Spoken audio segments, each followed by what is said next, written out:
ကဘာပေါ်မှာအစိတ်အပင်းဆုံးပင့်ကူဆိုတာဘဲကောင်းလဲဟောလိဝုဒ်ရုပ်ရှင်တွေကတိုက်ပန်နီးကြအချက်အလက်ကြီးတဲ့ယုံကြည်စိတ်ချရတဲ့အရေးမြစ်ဆိုရင်အမွေထိုးတဲ့တာရန်တူလာပင့်ကူတွေဟာအဓိကအန်ဒီရဲ့ဖြစ်နေမယ်ဒါပေမဲ့တကယ်တမ်းမှာတော့ပင့်ကူတွေရဲ့အန်ဒီရဲ့အဆင့်နဲ့အစိတ်အပင်းဆုံးပင့်ကူကိုရွေးချယ်သတ်မှတ်တာကလုံးဝမတူညီတဲ့ကိစ္စဖြစ်ပါတယ်မသားထားမှာကတော့အစိတ်ရှိတဲ့ Venomous သတ္တဝါတွေဟာပင့်ကူတစ်ကောင်ကတားကောင်ကိုကိုက်ပြီးအစိတ်ထိုးသွင်းတယ်လို့မျိုးသူတို့ရဲ့အစိတ်အတောက်တွေကိုထိုးသွင်းပါတယ်အစိတ်အတောက်ရှိတဲ့ Poisonous သတ္တဝါတွေကတော့သူတို့ရဲ့အစိတ်သက်ရောက်မှုကစားမိဖို့တော့မဟုတ်ထိမိဖို့လိုအပ်ပါတယ်ကမ္ဘာအန်ဒီရဲ့အရှိဆုံးပင့်ကူများစနစ်နံပါတ်1 Sydney Panel Web ပင့်ကူကျွမ်းကျင်တွေက Sydney Panel Web ပင့်ကူကိုကမ္ဘာအထည်အပြော်များဆုံးပင့်ကူစင်ရဲ့ထိပ်ဆုံးမှာထားလိရှိပါတယ်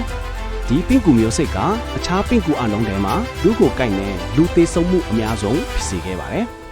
၎င်းရဲ့အဆွဲတွေဟာအစွန်းရောက်အခြေအနေတွေမှာလက်သေးခြေသေးကိုတောင်ဖောက်ထွင်းနိုင်တော့အောင်တန်ပါတယ်အလွန်ပြင်းထန်တဲ့အခြေအနေများမှာ panel web ကိုက်ပြီးတော့လူတဦးဟာ15မိနစ်အတွင်းမှာသေဆုံးနိုင်ပါတယ်၎င်းတွေဟာဩစတြေးလျနိုင်ငံဆင်နီဂျိုပလဲ160ကီလိုမီတာ69မိုင်ပတ်လည်မှာဇာတိဖြစ်ပါတယ်panel web ပင်ကူဒီတွေဟာအမားရှာဖွေထွက်လာတဲ့နွေရာသီနဲ့ဆောင်းရာသီမိတ်လက်ရကောက်လာမှာအန်ဒီအရှိဆုံးဖြစ်ပြီးရန်လိုပါတယ်ချင်းချုပ်ကန်တဲ့ညံလို့အတွက်၎င်းတွေဟာ black widows တို့မဟုတ် brown recluse တွေထပေါ်အန်ဒီအမြောက်ပါတယ်panel web အစိတ်လက်အဓိကတာပီစီအား delta atratoxin လို့ခေါ်တဲ့ neurotoxin က၎င်းဒီတွေးချရရောက်တာနဲ့အာယုံကြောက် cell တွေကိုစက်တိုက်အလုပ်လုပ်စေပါတယ်ဒီအမင်နိုးနဲ့အလုပ်လုပ်တာကအကိုက်ခန့်ပြီး28မိနစ်အတွင်းပြင်းထန်တဲ့နာကျင်မှုကိုဖြစ်စေပါတယ်။ကောင်းတဲ့အချက်ကတော့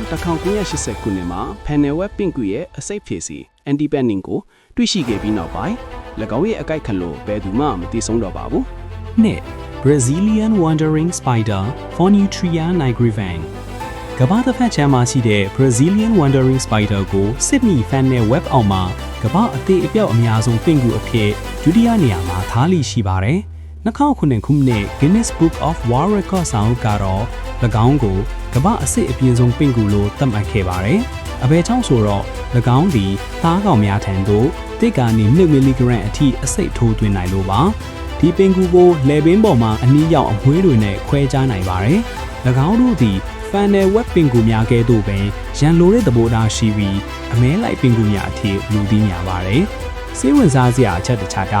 သိပ္ပံပညာရှင်တွေဟာပန်းသေးပန်းညိုယောဂအတွက်ကုသနည်းတစ်ခုကိုဖော်ပြဖို့ဒီပင်ကူရဲ့အစိတ်ကိုလေ့လာနေကြတာဖြစ်ပါတယ်။ပင်ကူအကိုက်ခညာတဲ့အမျိုးသားများတွင်နာကျင်ခြင်းချွေးရည်များထွက်ခြင်းသွေးပေါင်းခြင်းတက်ခြင်းတို့အပြင်လင်းတန်အမတောင်ခြင်းလက္ခဏာများပါပြသခဲ့ပါတယ်။3. Black Widow Spider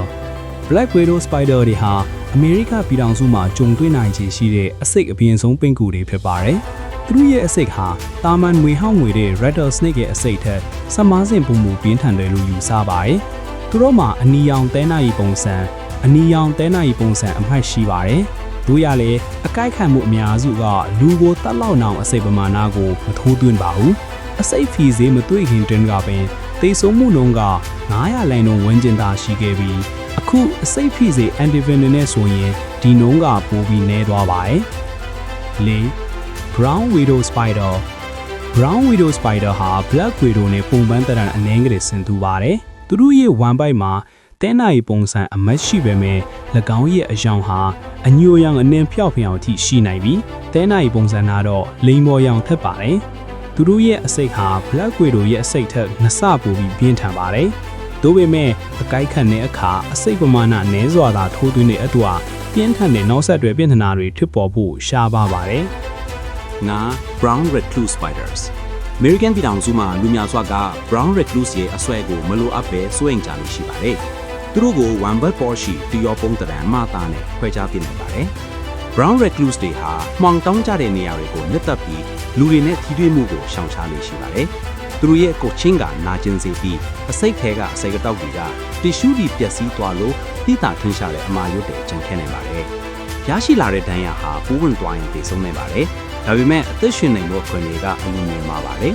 ။မိကွန်ချုံအနေနဲ့လူသိများတဲ့ပင်ကူမျိုးစိတ်4000နီးပါးရှိတဲ့အထင်မှာအနှင်းငယ်ကသာလူကိုကိုက်တက်ပြီးအဲ့ဒီအထင်မှာကမှအဆိုးကားသာတိတာထင်းရှာတဲ့ထိခိုက်မှုတွေပေးနိုင်ပါတယ်။ ယနေ့ခေတ်မှာအစိတ်ဖြေဆေးတွေကြောင့်အဆွဲအကြီးဆုံးအစိတ်အပြင်းဆုံးပင်ကူတွေတောင်လူသားတွေအတွက်ကျမရေးဆိုင်ရာကြီးမားတဲ့ချင်းမြင့်မှုမဟုတ်တော့ပါဘူး